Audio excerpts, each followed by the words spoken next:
Hi dears, നമ്മുടെ first ചാപ്റ്ററിൽ നിർബന്ധമായിട്ട് നിങ്ങൾ പഠിച്ചിരിക്കേണ്ട ഒരു പോർഷൻ ആണ്. നമുക്ക് എന്ത് ചെയ്യാം, നേരെ ക്വസ്റ്റ്യനിലേക്ക് പോവാം.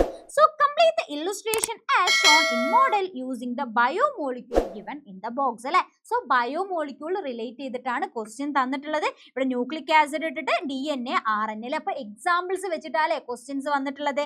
So carbohydrate, proteins. അപ്പൊ ഈ ഒരു പോർഷനിൽ നിന്നാണ് ക്വസ്റ്റ്യൻസ് വന്നത്. അപ്പൊ നിങ്ങൾ കൃത്യമായിട്ട് മനസ്സിലാക്കുക, 4 ടൈപ്പ് ബയോമോളിക്യൂൾസ് ആണുള്ളത്. Carbohydrate, lipids, protein and nucleic acid. And also ഈ ഒരു എക്സാമ്പിൾസ് കൃത്യമായിട്ട് ഓർത്തിരിക്കുക. അങ്ങനെയാണെങ്കിൽ നമുക്ക് നോക്കിയാലോ. Yes, DNA. സോ DNA എന്ന് പറഞ്ഞു കഴിഞ്ഞാൽ ന്യൂക്ലിക് ആസിഡിന്റെ എക്സാമ്പിൾസ് ആണ്. ആൻഡ് എൻസൈംസ് അല്ലെ.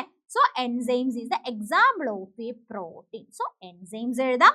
അടുത്തത് എന്താ, sucrose.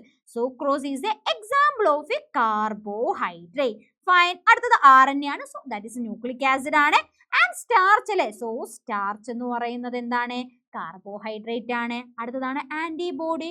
So antibody is the example of a protein. Next oil ആണ്. So oil is the example of A lipids ആണ്. ഫൈൻ. അപ്പൊ എന്ത് ചെയ്യാ, ഈ ഒരു പോയിന്റ്സ് കൃത്യമായിട്ട് ഓർത്തിരുന്നു കഴിഞ്ഞാൽ നിങ്ങൾക്ക് ഇത് ആൻസർ ചെയ്യാവുന്നേ ഉള്ളൂ. അപ്പൊ നിങ്ങൾക്ക് മേ ബി ഡിഫറൻഷിയേറ്റ് ചെയ്യാനോ അല്ലെങ്കിൽ എക്സാമ്പിൾസ് വെച്ച് തന്നെ നിങ്ങൾക്ക് ഒരു ക്വസ്റ്റ്യൻസ് പ്രതീക്ഷിക്കാം.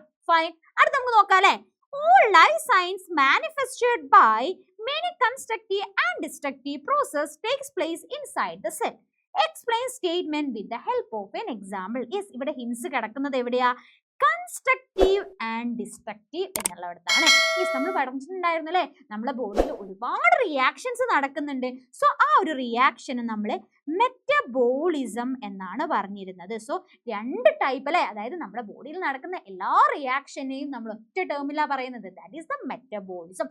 സോ 2 ടൈപ്പ് എന്താണ്, റിയാക്ഷൻസ് ആണ് നടക്കുക. ഒന്നെങ്കിൽ അതെന്താ, അനബോളിസം ആണ്, അല്ലെങ്കിൽ എന്താ, കെറ്റബോളിസം ആണ് എന്നുള്ളത് അല്ലെ. സോ കണക്ട് ചെയ്ത് നോക്കൂ. കൺസ്ട്രക്റ്റീവ്. യെസ്, കൺസ്ട്രക്റ്റീവ് എന്ന് പറഞ്ഞു കഴിഞ്ഞാൽ ഉണ്ടാക്കുക എന്നുള്ളതല്ലേ. സോ സിന്തസിസ് പ്രോസസ് ആണ്. ഡിസ്ട്രക്റ്റീവ് അല്ലെ, എന്തൊക്കെയോ ഡിസ്ട്രോയ് ചെയ്യുക, ദാറ്റ് മീൻസ് ബ്രേക്ക് ഡൗൺ ആണ്. ഇനി നിങ്ങൾക്ക് ആൻസർ ചെയ്തൂടെ. യെസ്, എന്താണ്, യെസ്, 2 റിയാക്ഷൻസ് ആണുള്ളത്. അനബോളിസം എന്ന് പറഞ്ഞു കഴിഞ്ഞാൽ എന്താണ്, സിന്തസിസ് പ്രോസസ് ആണ് അഥവാ കൺസ്ട്രക്റ്റീവ് പ്രോസസ് ആണ്. എക്സാമ്പിൾസ് ആണ് എന്നുണ്ടെങ്കിൽ അല്ലെ, ഫോട്ടോസിന്തസിസിന്റെ സമയത്ത് ഗ്ലൂക്കോസ് ഉണ്ടാവുന്നതാണ്, കാർബൺ ഡയോക്സൈഡും വാട്ടർ മോളിക്യൂളും കൂടെ യൂസ് ചെയ്തിട്ട്. ഫൈൻ. അടുത്തത് എന്താണ്, ഡിസ്ട്രക്റ്റീവ് പ്രോസസ് ആണ്, ദാറ്റ് ഈസ് ദ കെറ്റബോളിസം.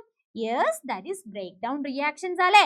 പ്രോട്ടീൻ എന്ന് പറയുന്ന ആ ഒരു ലാർജ് മോളിക്യൂൾസ് ബ്രേക്ക് ഡൗൺ ചെയ്ത് വളരെ സിമ്പിൾ മോളിക്യൂൾസ് ആയിട്ടുള്ള അമിനോ ആസിഡ് ആയിട്ട് മാറുന്ന റിയാക്ഷൻ, ദാറ്റ് ഈസ് ദ കെറ്റബോളിസം.